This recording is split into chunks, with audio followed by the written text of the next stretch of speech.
Hello everyone, welcome to physics Siddhant. तो आज के इस लेक्चर में हम लोग देखने वाले हैं electric field on the axis of a charge ring. एक चार्ज रिंग होगी हमारे पास में, उसकी वजह से इलेक्ट्रिक फील्ड उसके एक्सिस में हम लोग किस तरह से कैलकुलेट करते हैं, ये बेसिकली आज हम लोग देखने वाले हैं। इसके बाद हम लोग इसके ऊपर बहुत सारे न्यूमेरिकल्स देखेंगे जो कि कवर करेगा जेई मेंस लेवल से जेई एडवांस लेवल तक के न्यूमेरिकल को।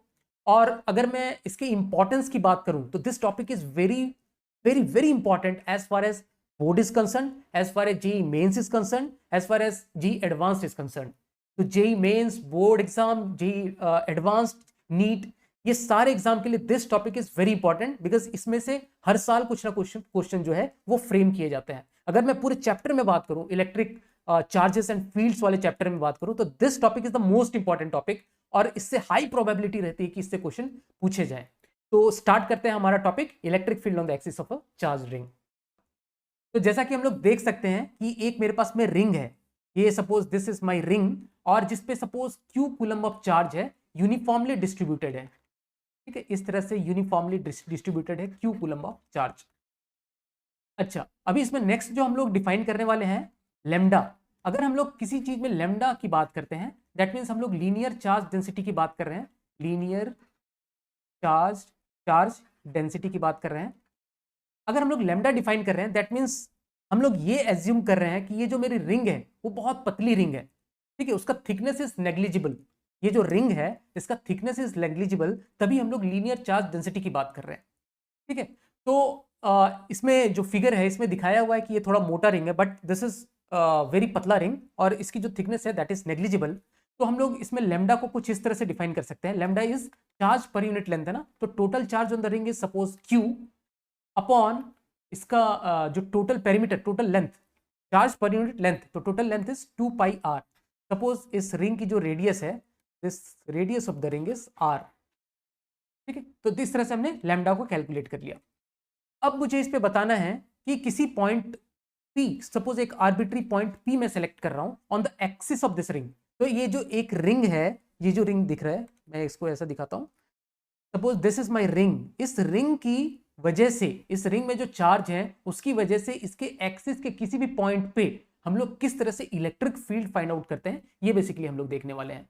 इस एक्सिस पे जो रिंग के बीचों बीच इस तरह से पास हो रही है अबाउट दिस एक्सिस। तो चलिए स्टार्ट करते हैं हम लोग इसमें। तो सबसे पहले तो मुझे ये देखना पड़ेगा कि मुझे एक छोटू एलिमेंट कंसिडर करना पड़ेगा। तो उस छोटू एलिमेंट की वजह से, उस छोटू एलिमेंट को बेसिकली मैं पॉइंट चार्ज की तरह ट्रीट करते हुए इस पॉइंट पे, पी पॉइंट पे इलेक्ट्रिक फील्ड निकालता हूं। और फिर हम लोग क्या करेंगे, उस जो सारे एलिमेंट है, सारे छोटू एलिमेंट को हम लोग फिर इंटीग्रेट कर देंगे। तो यही हम लोग प्रोसेस करते हैं अपना। तो सपोज मैं एक छोटू सा एलिमेंट कंसिडर करता हूं, दिस इज माई छोटू सा element, suppose this element is छोटू सा एलिमेंट। ठीक है, इस छोटू से एलिमेंट पे जो चार्ज है इसको हम लोग कंसिडर करते हैं, सपोज दिस छोटू से एलिमेंट के पास से चार्जेस डी क्यू, और इसकी जो लेंथ है, सपोज इस लेंथ को हम लोग कंसिडर करते हैं, दिस इज माई डीएल। तो मैं अच्छे से बना देता हूं। सपोज इसकी जो लेंथ है, दिस छोटू से एलिमेंट की लेंथ है इज डीएल, और इस पे जो चार्ज है दैट इज डी क्यू। तो अगर मेरे पास लेमडा डिफाइंड है तो मैं बोल सकता हूं this d q that is equal to lambda into dl. इतनी बात तो हमको समझ में आ चुकी है कि किसी पे जो चार्ज हम लोग निकालते हैं, नेट चार्ज, तो हम लोग उसको क्या करते हैं, उसकी लीनियर चार्ज डेंसिटी से मल्टीप्लाई कर देते हैं उसके लेंथ को। ठीक है, तो length is DL and linear charge density is lambda, तो डी क्यू हम लोग लेमडा डीएल की तरह से इस तरह से डिफाइन करते हैं।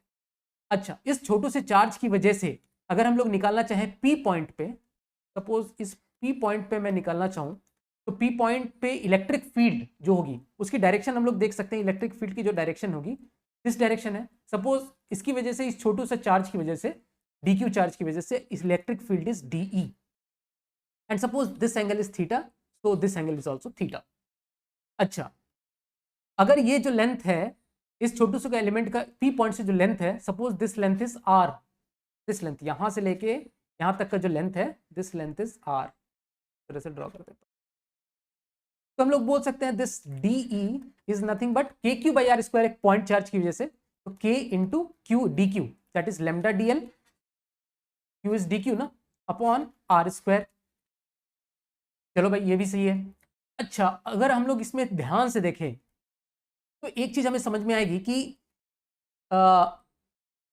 सपोज ये वाला जो हमने छोटू एलिमेंट लिया, इसी के करस्पॉन्डिंग एक इधर एक ऐसा छोटू एलिमेंट होगा, ठीक है, जिसकी वजह से यहां पर हम लोग इलेक्ट्रिक फील्ड कैलकुलेट करें तो वो भी डीई होगा, इस तरह से डीई होगा, ठीक है। इस छोटू का कॉरस्पॉन्डिंग एक दूसरा छोटू एलिमेंट इधर एग्जिस्ट करेगा, जिसकी वजह से जो इलेक्ट्रिक फील्ड होगा वो डीई होगा। और मैं बात करता हूं वो जो छोटू सा एलिमेंट है वो यहां से थीटा एंगल पे है, और तो ये अगर थीटा है तो ये भी एंगल थीटा पे है, ठीक है। तो हम लोग एक चीज देख सकते हैं कि इसका डी का जो कॉस थीटा साइन थीटा वाला जो कंपोनेंट है, ये वाला कंपोनेंट, और इस डी का जो ये वाला कंपोनेंट है, एक दूसरे को कैंसिल आउट कर देगा, ठीक है। तो उसी तरह से अगर हम लोग रिंग में देखें तो हर एक छोटू के लिए एक दूसरा छोटू बैठा होगा, जो कि उसका ये वाला जो कंपोनेंट है, जो साइन थीटा वाला कंपोनेंट है, डी साइन थीटा इधर का और डी साइन थीटा इधर का, वो उसको कैंसिल आउट कर देगा। और इफेक्टिवली अगर मेरे पास बोला जाए तो मेरे पास इफेक्टिवली जो इलेक्ट्रिक फील्ड होगी, नेट इलेक्ट्रिक फील्ड, वो इसके कॉस थीटा की कंपोनेंट की वजह से होगी, क्योंकि इसका जो साइन थीटा वाला कंपोनेंट है, सबका देखा जाए पूरे एक रिंग के लिए हर एक पॉइंट के करस्पॉन्डिंग एक दूसरा पॉइंट होगा जो कि उसको इस तरह से कैंसिल आउट कर जाएगा। जो कि सपोज मैं एक जनरलाइज थीटा माना है ना मैंने, तो जनरलाइज थीटा के लिए एक जनरलाइज इधर एक एलिमेंट होगा जो कि थीटा होगा, और वो उसको कैंसिल आउट कर देगा। तो इफेक्टिवली मेरे पास जो ई नेट बचेगा, that will be equal to that will be along the axis के डायरेक्शन में होगा, perpendicular to the axis of ring में कुछ भी कंपोनेंट एग्जिस्ट नहीं करेगा डीई का, सारे कैंसिल आउट हो जाएंगे। And that will be equal to what, that will be equal to dE का कॉस थीटा कंपोनेंट और इसका कंप्लीट इंटीग्रल। दैट मींस सारे जो छोटू है उसकी वजह से पूरा उसका हमने इंटीग्रेशन लिया, सारे छोटू का सम ले लिया हमने, ठीक है। तो जैसे एक छोटू था, फिर दूसरा छोटू था, सबका बेसिकली हमने इंटीग्रेशन करके क्या कर दिया, सबका सारे छोटू की वजह से हमने इसको सम कर दिया इसका, और यहाँ पे पी पॉइंट पे नेट इलेक्ट्रिक फील्ड हमने इस तरह से कैलकुलेट कर दिया। अब बस मुझे इसको सॉल्व करना है। अच्छा, अगर हम लोग ध्यान से देखें तो what is cos theta here, cos theta की अगर हम लोग बात करें यहां से, तो अगर हम लोग देखें तो this length is my radius, simply this length is radius.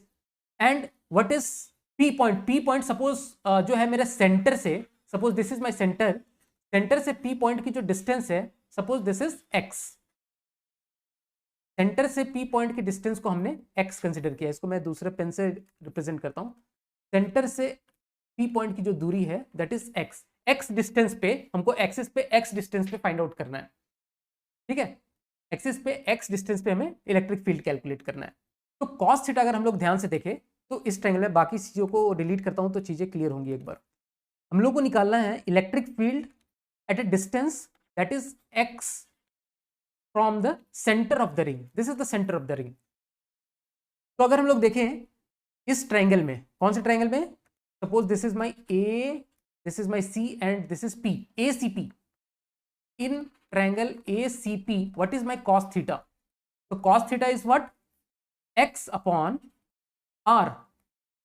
और अगर आर को ध्यान से देखें तो हम लोग आर को आर कैपिटल आर और स्मॉल आर के टर्म्स में लिख सकते हैं। This R is nothing but Pythagoras से R square plus x square, simple, ठीक है। तो सारा चीज हम लोग इस तरह से ई नेट में पुट करेंगे तो my E net becomes, this E net की बात कर रहा हूं मैं, this E net that will be equal to integral of D that is K lambda dl by what is R square is R square plus x square, ये वाला, into this is my DE and cos theta is what, x upon r। तो x upon what is small r is root over r square plus x square।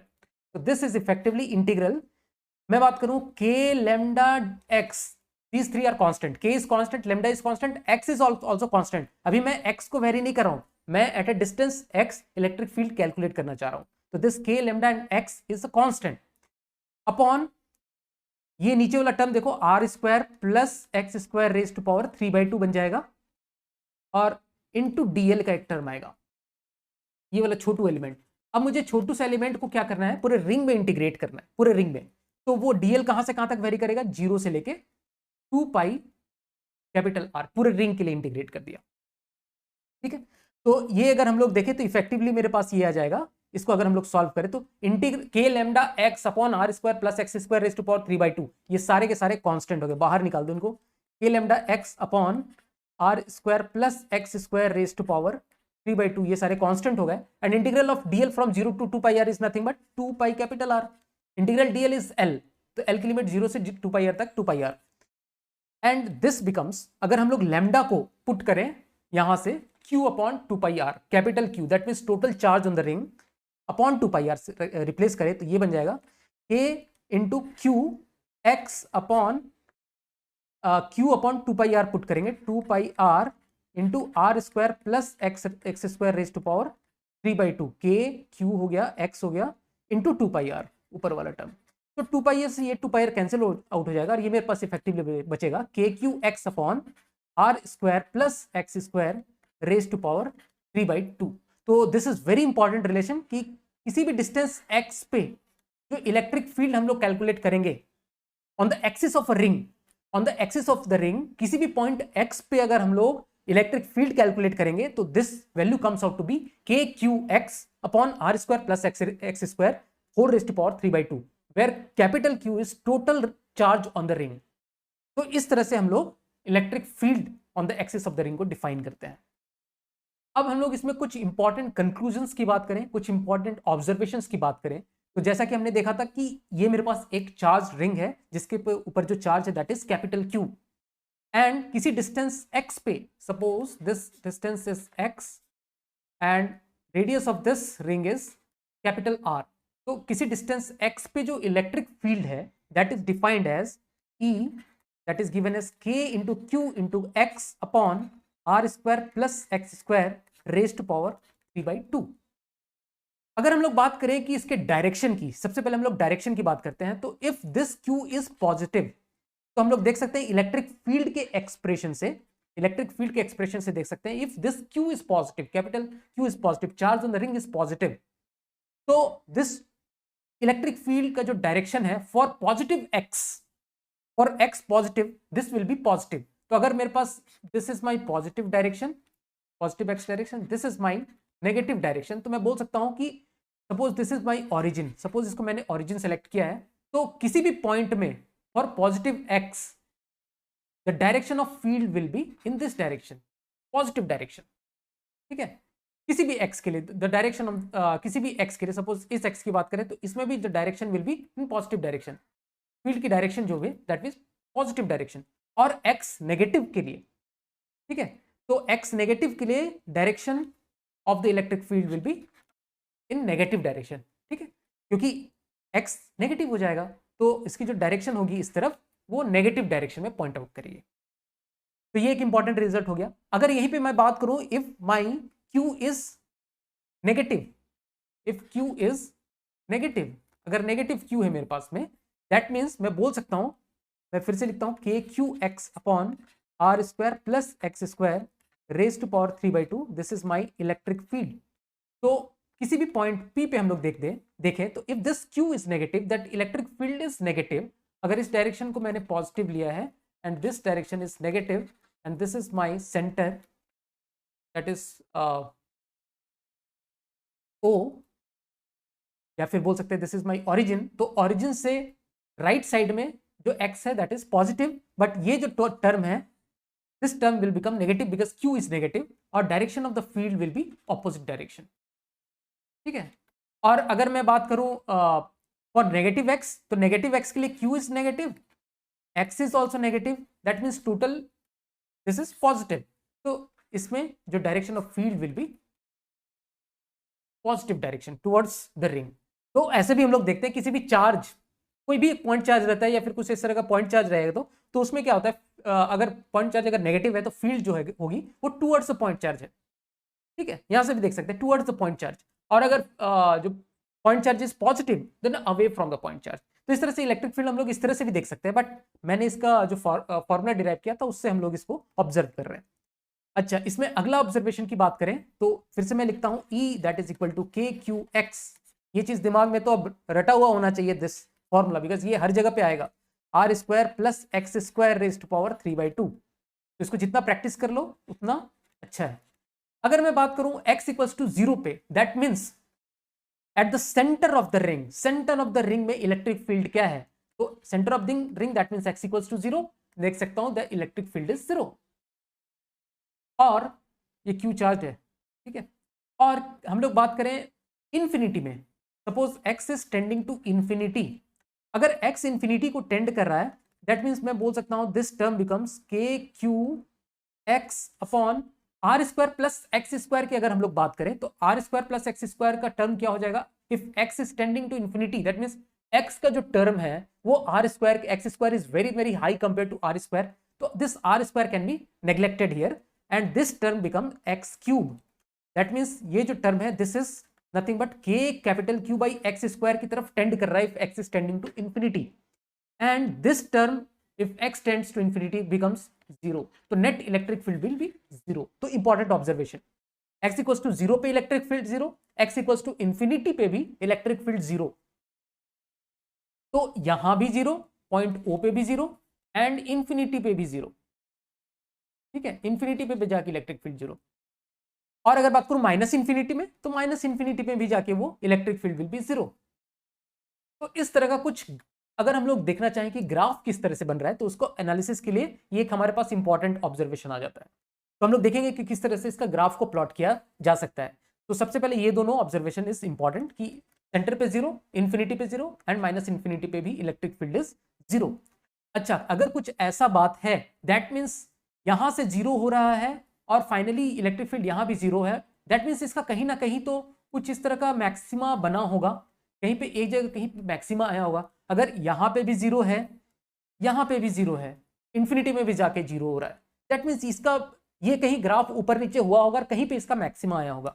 तो इस maxima को हम लोग ये point कहां पे आया होगा, for what x this electric field is maximum, तो ये वैल्यू अगर हम लोग कैलकुलेट करना चाहें तो हम लोग किस तरह से कर सकते हैं, at what x electric field is maximum, किसी भी फंक्शन का मैक्सिमम वैल्यू कहां पे होगा ये देखने के लिए हम लोग क्या करते हैं, अगर हम लोग देखना चाहते हैं कि x में इसका वेरिएशन है तो dE बाई dx को अगर हम लोग 0 पुट करते हैं तो हमें यह पता चलेगा कि x के किस वैल्यू के लिए फंक्शन का मैक्सिमा या मिनिमा है। तो क्योंकि हम लोग इसमें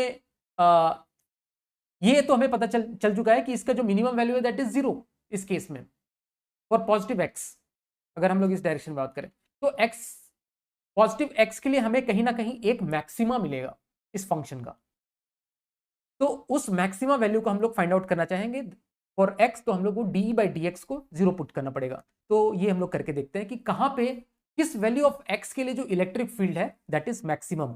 तो इसको ऐसा भी बोल सकते हैं, find x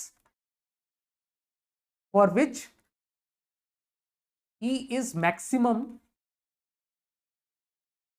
for a charged ring with charge Q, जो हमने निकाला था, ठीक है, यूनिफॉर्मली इस तरह से चार्ज रिंग है, क्यू चार्ज डिस्ट्रीब्यूटेड है, आर रेडियस है, तो इलेक्ट्रिक फील्ड हमने इसका देखा dependence on X that is given by के Q x upon are square plus x square raise to power 3/2। तो बेसिकली हम लोगों को dE बाई डी एक्स को 0 पुट करना है और मुझे वो x की वैल्यू फाइंड आउट करनी है, तो हमें पता चलेगा इस x की वैल्यू के लिए जो इलेक्ट्रिक फील्ड है that is going to be maximum. ठीक है, करते हैं इसको हम लोग। तो अगर हम लोग इस तरह से यूज करें, इसको दो फंक्शन की तरह ट्रीट करें, अगर हम लोग इसको डिफरेंशिएट करना हो तो इसको अगर हम लोग u मान ले और इसको v मान ले तो हमें d of u by v by D x ये चीज आता है। ठीक है, ये रूल जैसे uv का अगर हमें डिफरेंशिएट करना रहे तो हम लोग d ऑफ ub लिखते हैं, वो एक अलग फॉर्मूला होता है, और d of u by v तो ये हमने पढ़ रखा है, d of u by v of dx and u and v are the function of x, तो मैं बोल सकता हूं this is nothing but v into d u by D x minus u into d v by D x upon v square. तो हम लोग same चीज यहां पे यूज करना चाहेंगे और इसको हम लोगों को जीरो के इक्वेट करना है। तो मैं यहां से बोल सकता हूं मैं v is not equal to zero, मैं v is not equal to zero, तो v d u by D x minus u d v by D x should be zero. मैं बोल सकता हूं कि v d u by D x minus u dv by D x that is equal to 0। That means मैं बोल सकता हूँ v d u by D x is equal to you dv by D x. तो u यहां मैं बोल सकता हूं, यहां पर जो u है मेरे पास में दैट इज के क्यू एक्स एंड v मेरे पास में है r square plus x square raise to power 3/2। तो बस मुझे ये यहां से ये फॉर्मूला यूज करना है। व्हाट इज v मैं पहले लिखता हूं R square plus x square raise to power 3/2 and what is du by D x. तो du by D x is simple k into capital Q। u अब लिखेंगे that is के Q x and dv by D x is, एक बार इसको differentiate करेंगे तो this becomes 3/2 into are square plus x square raise to power 1/2 into एक बार 2x स्क्वायर का डिफरेंशिएशन दैट इज 2x।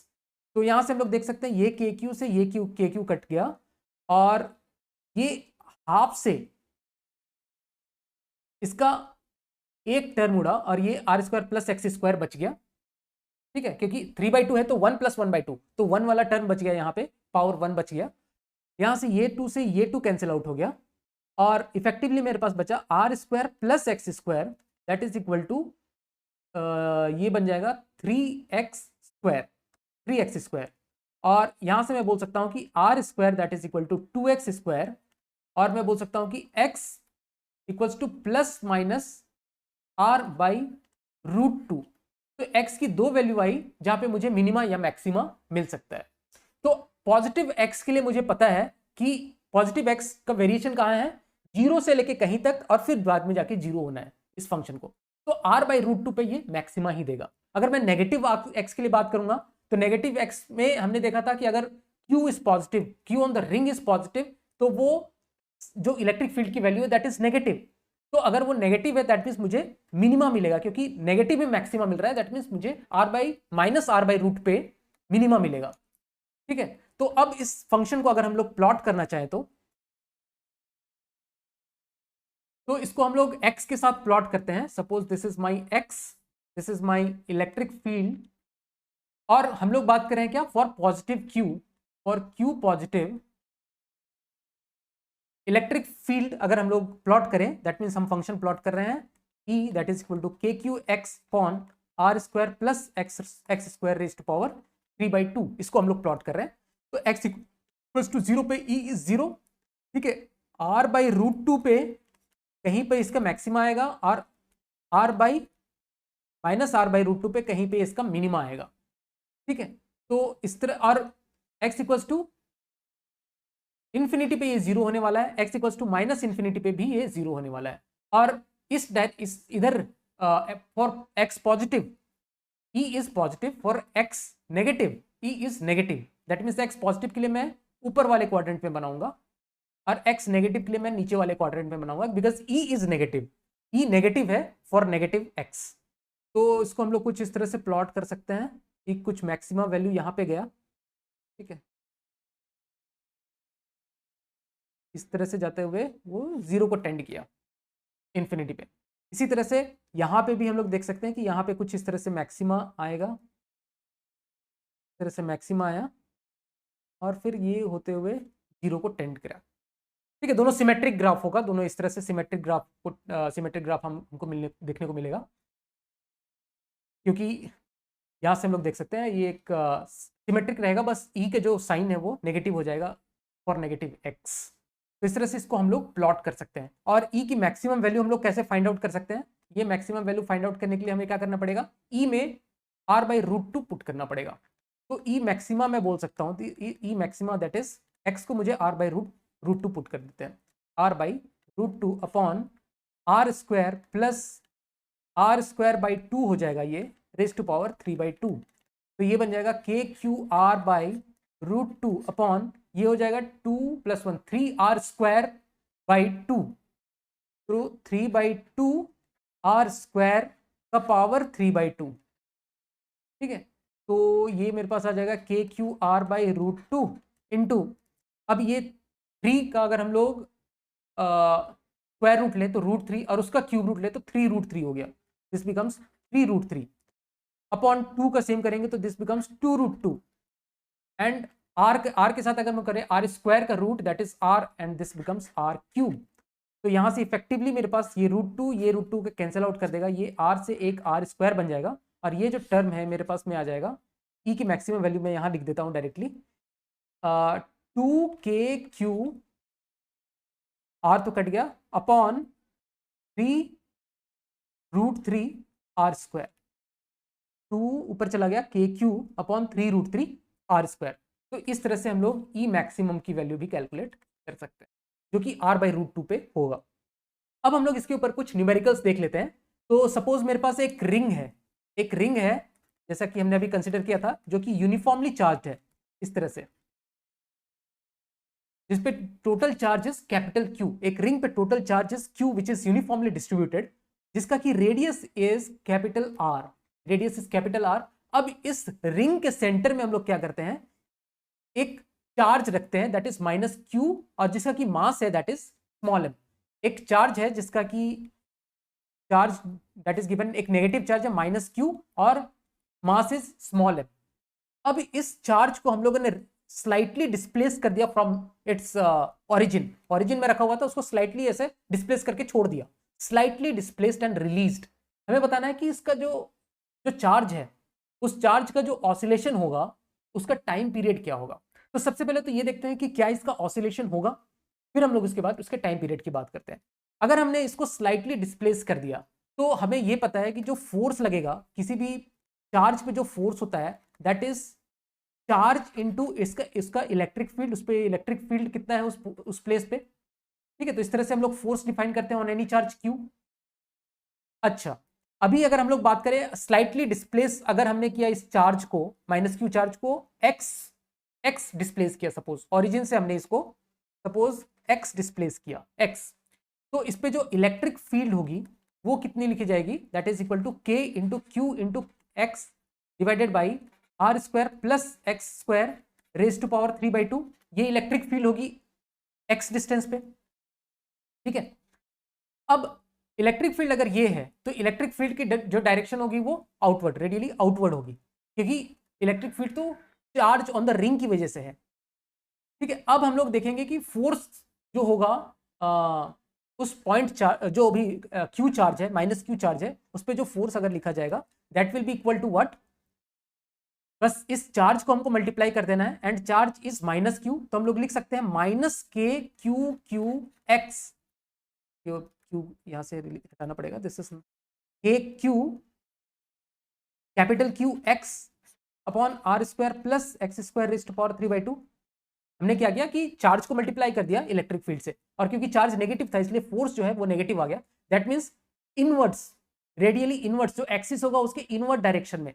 अगर हमने x इधर डिस्प्लेस किया है, अगर हमने इस चार्ज को यहां से यहां डिस्प्लेस कर दिया है, तो उस पर जो फोर्स लगेगा वो रेडियली इनवर्ड डायरेक्शन में लगेगा। इलेक्ट्रिक फील्ड तो आउटवर्ड्स थी, बट जो फोर्स लगेगी वो इनवर्ड्स लगेगी, क्योंकि ये -q चार्ज है। अगर पॉजिटिव चार्ज होता तो वो आउटवर्ड डायरेक्शन में ही लगता, उसका जो फोर्स लगता वो आउटवर्ड डायरेक्शन में लगता, क्योंकि यहां से हम लोग देख सकते हैं।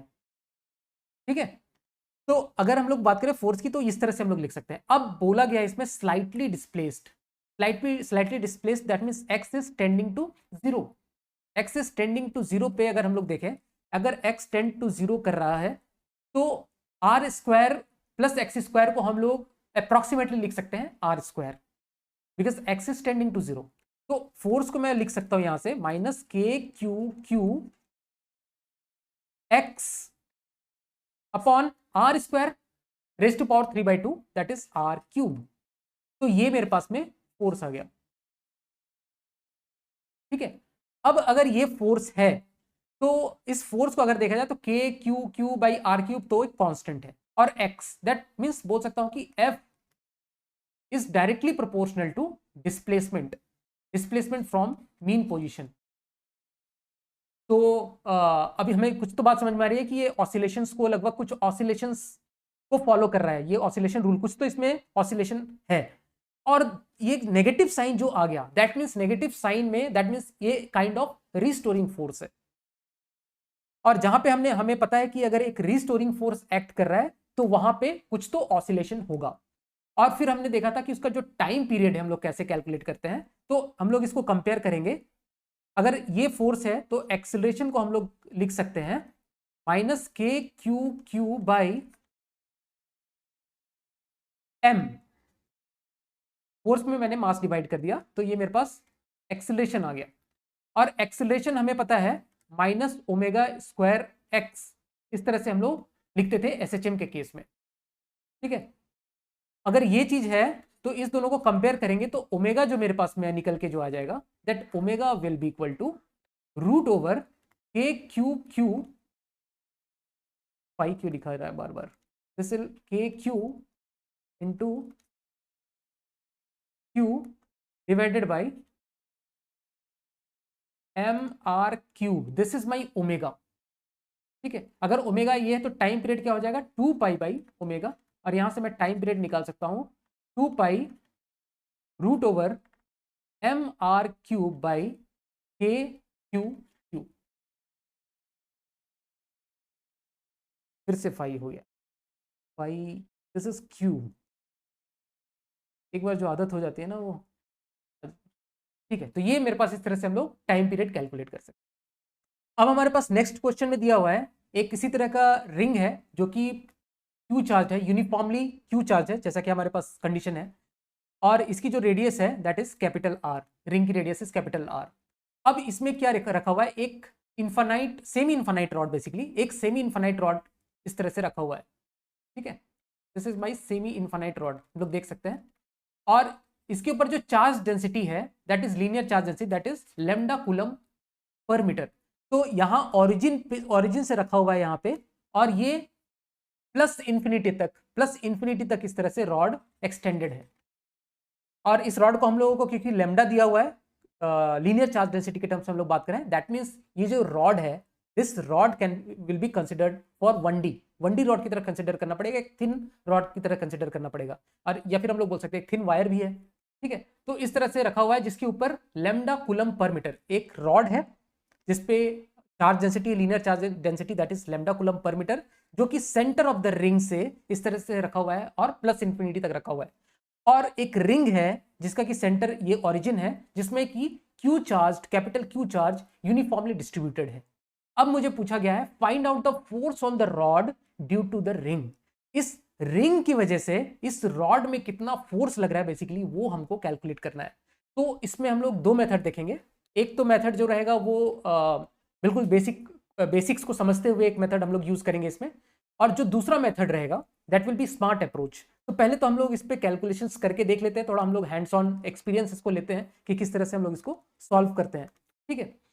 तब फिर सेकंड मेथड स्मार्ट मेथड जानने का मजा आएगा। तो find out the force on the rod due to ring, तो रिंग इस पे रॉड पे कितना फोर्स लगा रही है वो पहले देखते हैं।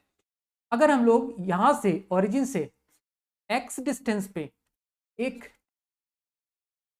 dx विड्थ का एक छोटू एलिमेंट लेते हैं, अब उस एलिमेंट पे हम लोग देखते हैं कि फोर्स किस डायरेक्शन में है और फोर्स का मैग्नीट्यूड कितना है। तो ये जो dx पोर्शन है इसका अगर हम लोग चार्ज की बात करें dq, that is nothing but lambda into dx, ये हमको अब हैबिट हो चुका है इस तरह लिखने का। तो ये इस पे चार्ज है।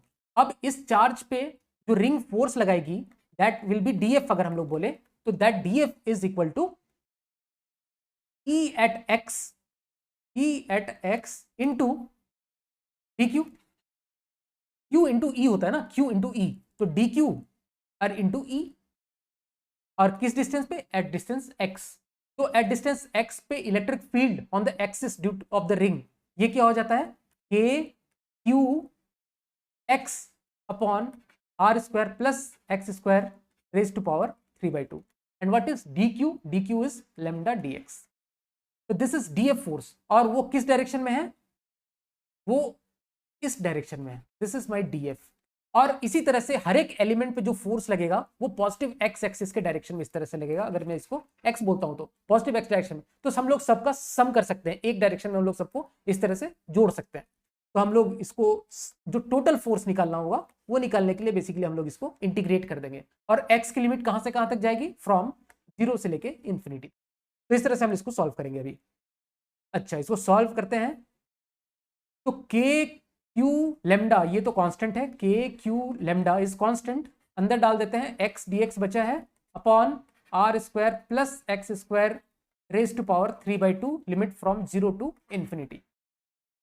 अब ये डायरेक्टली होगा नहीं, इसके लिए हमको थोड़ा एक स्मार्ट अप्रोच लगाना पड़ेगा। स्मार्ट अप्रोच नहीं मतलब एक सब्स्टिट्यूशन करके एक मेथड होता है इंटीग्रेशन में। तो हम लोग क्या करेंगे कि r square plus x square को हम लोग टी स्क्वायर पुट करेंगे। ये बहुत ही बेसिक पार्ट हो गया इंटीग्रेशन बाय सब्स्टिट्यूशन मेथड, जो बाद में जाके 12th में पढ़ोगे या फिर पढ़ चुके होगे।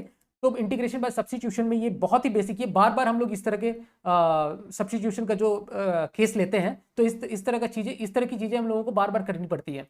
आर स्क्वायर, तो या फिर हम लोग इसको x को r tan थीटा भी ले सकते थे और इसको सॉल्व कर सकते थे। तो इस तरह की चीजें आएंगी प्रैक्टिस के थ्रू, जब हम लोग इंटीग्रेशन बाय सब्स्टिट्यूशन में पढ़ेंगे मैथ्स में। तो इस तरह की चीजें प्रैक्टिस से आएंगी कि हम लोगों को क्या सब्स्टिट्यूशन के लिए क्या सेलेक्ट करना चाहिए। बट अभी के लिए बस समझ लो ये चीज। मैं एक स्मार्ट मेथड भी बताऊंगा जिसमें इंटीग्रेशन करने की जरूरत ही नहीं पड़ेगी। तो r square plus x square को हम लोग इसमें टी स्क्वायर ले लेंगे, और हम लोग क्या करेंगे, इसको अगर एक बार डिफरेंशिएट करते हैं तो मेरे पास बचा आर स्क्वायर, तो कांस्टेंट है तो आर स्क्वायर का डिफरेंशिएशन इज 0, तो एक्स स्क्वायर का हो जाएगा 2x dx, और टी स्क्वायर का जो डिफरेंशिएशन हो जाएगा वो बन जाएगा 2t dt।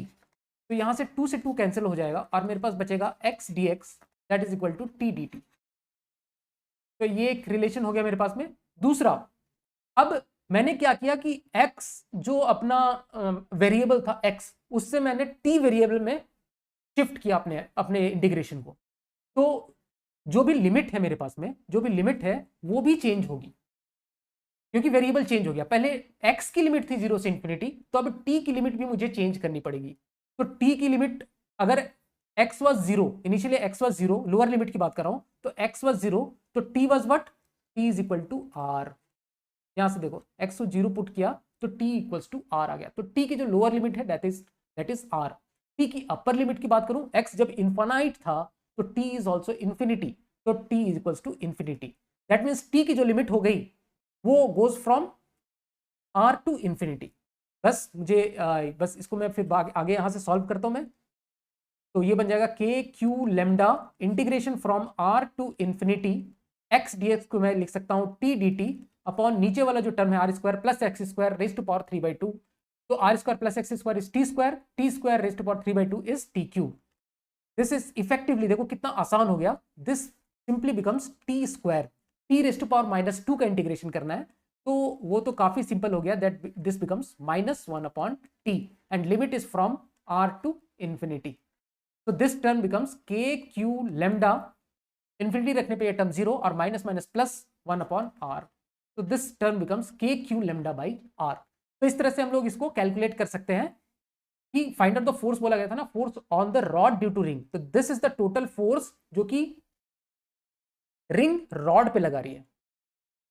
अब अगर हम लोग इस चीज को ध्यान से एनालिसिस करें तो जो हमने इतनी कैलकुलेशन करी, क्या उतनी कैलकुलेशन करने की जरूरत थी? तो हमने क्या निकाला कि रिंग की वजह से रॉड पे टोटल फोर्स कितना है। हमें यह पता है कि जो इलेक्ट्रोस्टैटिक फोर्स है that is action reaction pair, वो Newton's third law of motion को फॉलो करता है। दैट मींस एक चार्ज दूसरे चार्ज पे जितना फोर्स लगाएगा, दूसरा चार्ज पहले चार्ज पे उतना ही फोर्स लगाएगा, और वो ऑपोजिट डायरेक्शन में हो। तो जो रिंग रॉड पे जितना फोर्स लगा रही है, रॉड भी रिंग पे उतना ही फोर्स लगा रहा होगा। तो क्या हम इजीली कैलकुलेट कर सकते हैं कि रॉड रिंग पे कितना फोर्स लगा रहा है?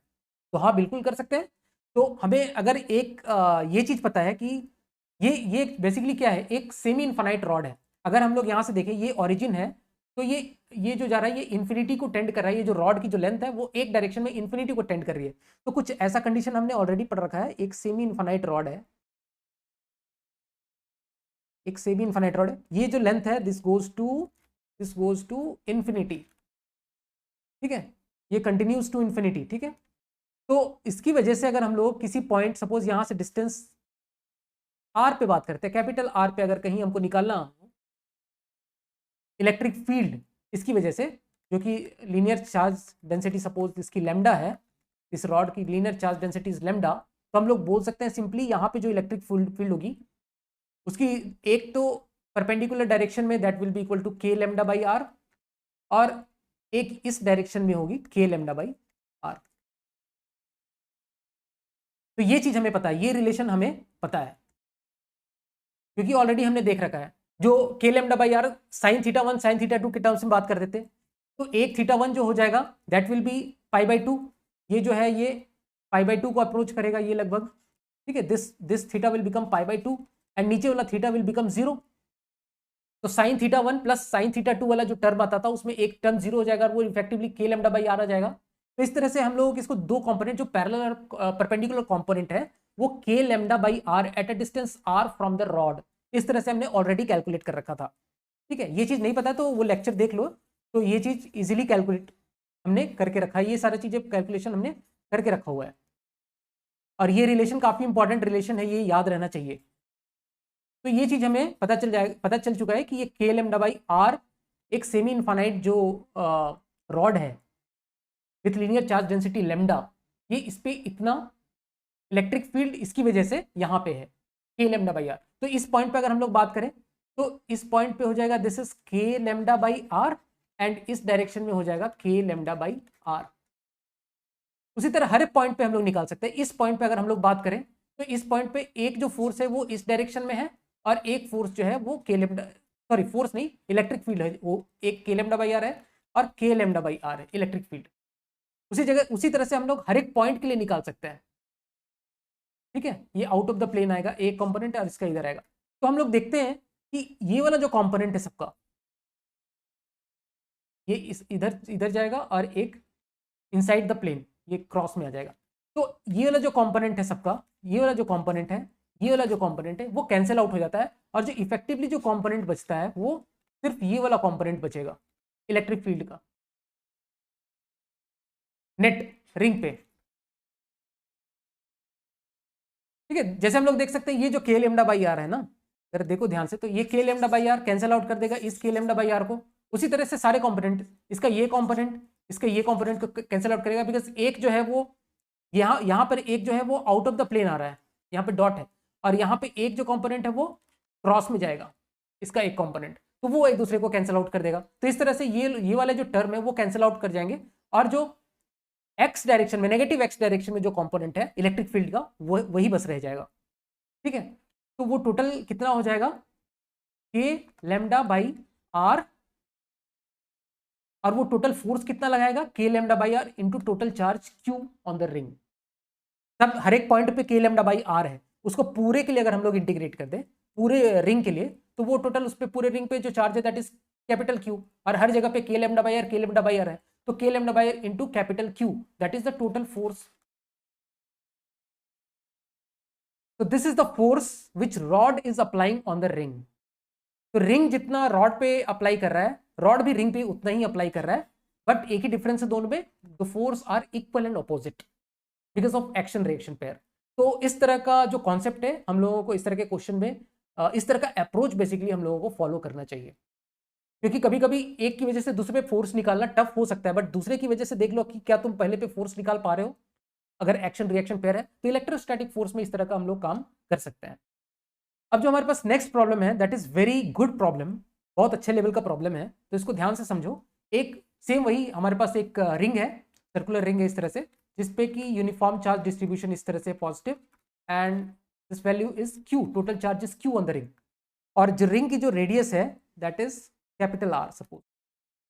सेम वही वाला चीज ले रहे हैं, ये रिंग की जो एक्सिस है ये हमको इस तरह से दिखाई गई है। हम लोग एक क्या करें, एक चार्ज है क्यू और मास जिसका कि मास m है, वो हम लोग इस तरह से ऊपर से नीचे की तरफ इस तरह से लेके आ रहे हैं। हमें बताना है कि ये कितना इक्विलिब्रियम पॉइंट, सबसे पहले तो ये बताना है कि कितना इक्विलिब्रियम पॉइंट एक्सपीरियंस करेगा। ये जो चार्ज है अगर हम लोग इसको लेके आते हैं on the axis of the ring, इस तरह से लेके आते हैं, तो कितना इक्विलिब्रियम पॉइंट होगा, या इक्विलिब्रियम पॉइंट होगा या नहीं होगा। तो सबसे पहले तो ये डिस्कस करते हैं कि इक्विलिब्रियम अगर होगा तो कैसे होगा। तो इस चार्ज पे देखो, चार्ज क्यू मास m है, तो इस पे दो तरह की फोर्स लग रही है। एक तो अगर हम लोग वर्टिकली बात करें तो एक mg फोर्स इस पे लग रहा होगा, ग्रेविटी इस तरह से है, ठीक है, वर्टिकल डायरेक्शन में इस तरह से रखा हुआ है। तो एक फोर्स तो mg होगा इसका नीचे की तरफ, और एक फोर्स जो होगा वो इलेक्ट्रोस्टैटिक फोर्स होगा that is equal to QE। अब इस जहां पे mg that is equal to QE हो जाए उस जगह पे ये इक्विलिब्रियम में होगा। फॉर इक्विलिब्रियम में लिखता हूं यहाँ पे, for equilibrium mg should be equal to QE। That means मैं बोल सकता हूं कि mg should be equal to Q into KQX by r square plus x square raise to power 3/2। तो अगर ये कंडीशन जहां पे सेटिस्फाई करती है वहां पे ये जो पार्टिकल है वो इक्विलिब्रियम में होगा। तो अगर हमें बताना है कि सपोज अगर हम लोग देखें तो दिस इज ऑरिजिन, तो ये जो पॉइंट है क्या ये ऑरिजिन के ऊपर होगा या ऑरिजिन के नीचे? तो अगर हम लोग ऑरिजिन के नीचे की अगर कंडीशन की बात करें तो सपोज पार्टिकल कहीं कहीं यहां पे रहा होगा, ठीक है। अब इस ओरिजिन से नीचे देखें तो इलेक्ट्रिक फील्ड की जो डायरेक्शन होगी वो तो नीचे की डायरेक्शन में होगी, तो चार्ज QE जो फोर्स लगेगा वो नीचे की तरफ लगेगा, ओरिजिन से नीचे नीचे की तरफ लगेगा, और mg भी नीचे की तरफ लगेगा, ठीक है। तो अगर हम लोग इसको नेगेटिव x बोल दे तो नेगेटिव x डायरेक्शन में तो QE प्लस mg होगा नेट फोर्स, तो वो कभी जीरो नहीं हो सकता है। अगर दिस चार्ज इज पॉजिटिव तो this QE plus mg will never equal to zero, because दोनों एक ही डायरेक्शन में एक्ट कर रहा है। मतलब अगर हम लोग ऊपर की तरफ बात करें तो ऊपर में ये चीज बराबर होगा, क्योंकि ऊपर में अगर x पॉजिटिव x के लिए हम लोग बोल रहे हैं तो दिस mg नीचे की तरफ लगेगा और QE की डायरेक्शन जो होगी वो ऊपर होगी। तो ऊपर वाले इस जो रिंग है इससे ऊपर वाले सेक्शन में, जो ओरिजिन से ऊपर वाले सेक्शन में ही ये बैलेंस होगा, QE और mg बैलेंस होंगे। तो ये तो बात हमको समझ में आएगी। अब हमें बताना है कि ये कितने पॉइंट पे इक्विलिब्रियम आ सकता है, इस चीज को हम लोग ध्यान से देखते हैं। तो सबसे पहले मैं ये सारा इरेज कर देता हूं। तो अगर हमने देखा था, ऑलरेडी देख रखा है जो इसका जो ग्राफ है, अब तो हम लोग एनालाइज करेंगे कहां से कहां तक, x वर्सेस, मैं e की बात कर रहा हूं, suppose this x versus e। तो कुछ इस तरह का हमने ग्राफ देख रखा था, ठीक है। और ये जो मैक्सिमा था दैट वाज ऑन r/√2। तो हम नीचे की इस डायरेक्शन की तो बात ही नहीं करेंगे क्योंकि इधर इक्विलिब्रियम आएगा ही नहीं, ठीक है, क्योंकि QE और mg दोनों सेम डायरेक्शन में लग रहे हैं, वो कभी इक्विलिब्रियम में नहीं आएगा। अच्छा, यहां पे अगर हम लोग बात करें QE बराबर mg कहां पे हो जाएगा, तो उस पॉइंट पे इक्विलिब्रियम होगा। तो सपोज किसी पॉइंट पे अगर हम लोग बात करें इस पॉइंट पे x इक्वल्स टू x2 पे इक्विलिब्रियम हो रहा है, suppose x equals to x2 पे इक्विलिब्रियम हो रहा है, मतलब इस पॉइंट पे QE और mg बराबर हो रहे हैं। अगर अगर हम लोग इस पॉइंट पे E की वैल्यू देखें, E, तो इस दोनों पॉइंट पे दो ऐसे पॉइंट लाई करेंगे जिसपे सेम E की वैल्यू होगी, मतलब QE का वैल्यू भी दो पॉइंट के लिए सेम होगा, मतलब दो पॉइंट पे इसकी इक्विलिब्रियम आ सकती है, ठीक है। तो अगर एक इज x2 तो दूसरा पॉइंट x1 होगा, तो दो ऐसे इक्विलिब्रियम पॉइंट्स आएंगे। एक ही कंडीशन में जब ये जो r/√2 पे अगर इक्विलिब्रियम होता है तो सिर्फ एक ही आएगा। यहां से हम लोग ग्राफ से देख सकते हैं, अगर r/√2 पे इसका इक्विलिब्रियम अगर r/√2 पे आता है तो r/√2 पे सिर्फ एक ही पॉइंट होगा जहां पर वो इसकी इक्विलिब्रियम आएगी। बट इसके अलावा कोई भी ऐसा पॉइंट अगर होता है तो उसके लिए दो x ऐसे आएंगे, दो x ऐसे आएंगे जहां पर इक्विलिब्रियम हो सकता है, ठीक है। अगर r/√2 पे इक्विलिब्रियम हो रहा है तो सिर्फ एक ही पॉइंट आएगा हमारे पास में, यहां से ग्राफ से हम लोग देख सकते हैं, क्योंकि r/√2 पे ही एक सिंगल हमको E की वैल्यू, एक सिंगल वैल्यू मिल रही है, और बाकी किसी भी पॉइंट पे हमको दो x के लिए सेम E की वैल्यू मिल रही है, r/√2 पे एक ही E की वैल्यू मिल रही है, ठीक है। तो मैक्सिमम पॉइंट को छोड़ के कोई भी अगर ऐसा पॉइंट होता है जहां पे अगर इक्विलिब्रियम आता है तो वो दो पॉइंट होंगे, x1 एंड x2। अब हमें बताना है कि ये किस तरह का इक्विलिब्रियम है, क्या ये स्टेबल इक्विलिब्रियम है, x1 स्टेबल है या अनस्टेबल है, या उसी तरह से x2 क्या स्टेबल है या अनस्टेबल है।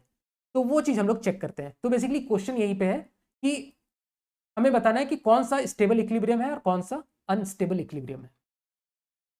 तो चलो हम लोग सबसे पहले x2 की बात करते हैं, ठीक है। अगर हम लोग x2 की बात करें इस पोजीशन पे, अगर इस पोजीशन पे अगर पार्टिकल है तो अगर हम लोग इसको डिस्प्लेस करते हैं, सपोज थोड़ा सा डिस्प्लेस करते हैं नीचे की तरफ, नीचे की तरफ डिस्प्लेस किया, मतलब हमने यहां पे क्या किया, x से थोड़ा सा इस डायरेक्शन में डिस्प्लेस किया इसको, ठीक है। अगर इस डायरेक्शन में डिस्प्लेस किया तो देखो यहां से इलेक्ट्रिक फील्ड की जो वैल्यू है वो बढ़ गई। हमने क्या किया, x को इधर डिस्प्लेस किया ना, तो करस्पॉन्डिंग जो इलेक्ट्रिक फील्ड की जो वैल्यू है वो बढ़ गई। मतलब अगर पार्टिकल यहां पे था, यहां पे अगर हम लोग डिस्प्लेस करके यहां पर पहुंचाते हैं तो इलेक्ट्रिक फील्ड की वैल्यू किस डायरेक्शन में बढ़ गई, ऊपर के डायरेक्शन में बढ़ गई। इलेक्ट्रिक फील्ड इस x इक्वल टू 0 पे ऊपर के डायरेक्शन में ना, मतलब मैं बोल रहा हूं कि mg एंड QE इस तरह से है। तो अगर QE बढ़ गया इक्विलिब्रियम पोजीशन पे तो दोनों बैलेंस थे, क्यू बराबर mg। अब अगर क्यू बढ़ गया तो वो पार्टिकल को बोलेगा कि पार्टिकल को वो खींच के ऊपर लेके आएगा, तो नेट फोर्स ऊपर की तरफ लग गया। दैट मीन्स जो भी इक्विलिब्रियम पोजीशन था, इक्विलिब्रियम पोजीशन के तरफ वो जाने लगा, पार्टिकल फिर से इक्विलिब्रियम पोजीशन की तरफ उसमें फोर्स लगने लगा। दैट मीन्स ये जो इक्विलिब्रियम है, ये बोल सकता हूं मैं स्टेबल इक्विलिब्रियम है। सेम यही चीज करके ऊपर ऊपर इसको डिस्प्लेस करके देखो, ऊपर डिस्प्लेस करोगे तो ये दिखेगा कि ये नीचे आएगा। ऊपर डिस्प्लेस करेंगे तो इलेक्ट्रिक फील्ड की वैल्यू कम हो जाएगी mg के कंपेयर में, और वो फिर उसको पार्टिकल को नीचे की तरफ खींचना चाहेगा, नीचे की तरफ फोर्स लगेगा इफेक्टिवली। तो इस तरह से हम लोग देख सकते हैं कि जो x2 वाला जो पॉइंट है दैट इज स्टेबल। x2 वाला जो पॉइंट है दैट इज स्टेबल। उसी तरह से अगर हम लोग x1 वाले पॉइंट को एनालाइज करें, x1 वाले पॉइंट को अगर एनालाइज करेंगे तो हम चलो x1 वाले पॉइंट के नीचे थोड़ा सा लेके आते हैं पार्टिकल को। तो नीचे लेके आए तो हमने क्या देखा, mg तो नीचे ही लग रहा है, बट x1 से हम नीचे लेके आए, मतलब इस डायरेक्शन में हमने डिस्प्लेस किया है पार्टिकल को, इस डायरेक्शन में टुवर्ड्स ओरिजिन डिस्प्लेस किया है। तो टुवर्ड्स ओरिजिन पे डिस्प्लेस करने पे क्या होगा, मीन पोजीशन से अगर इधर डिस्प्लेस किया तो नेट इलेक्ट्रिक फील्ड जो है वो पार्टिकल पे जो नेट इलेक्ट्रिक फील्ड है वो कम हो गई। दैट मीन्स क्यू का जो मैग्नीट्यूड है वो कम हो गया, मतलब mg बढ़ गया। और mg बढ़ गया तो पार्टिकल को और नीचे खींच के लाना चाहेगा। तो अगर हमने इसको नीचे की तरफ डिस्प्लेस किया हो तो पार्टिकल को और नीचे खींच के लेके आ रहा है। दैट मीन्स ये जो पॉइंट है, दिस पॉइंट इज अनस्टेबल ना, क्योंकि वो मीन पोजीशन से ऑपोजिट डायरेक्शन, मतलब मीन पोजीशन से डिस्प्लेस कर रहे हैं जिस डायरेक्शन में, वो उसी डायरेक्शन में आगे निकल जा रहा है, वापस से अपनी मीन पोजीशन में आने की उसकी टेंडेंसी नहीं है। दैट मीन्स वो जो पॉइंट है दैट इज अनस्टेबल इक्विलिब्रियम। तो इस तरह से हम लोग इस तरह क्वेश्चन में इक्विलिब्रियम को जज कर सकते हैं, और इसमें बहुत सारे वेरिएशंस के क्वेश्चन बनाए जा सकते हैं, बट ये कुछ अच्छे लेवल्स के क्वेश्चन मैंने करा दिए। ठीक है, तो होप आपको ये सेशन पसंद आया होगा। तो नेक्स्ट लेक्चर में हम लोग मिलते हैं एक नए टॉपिक के साथ, तब तक के लिए थैंक यू सो मच।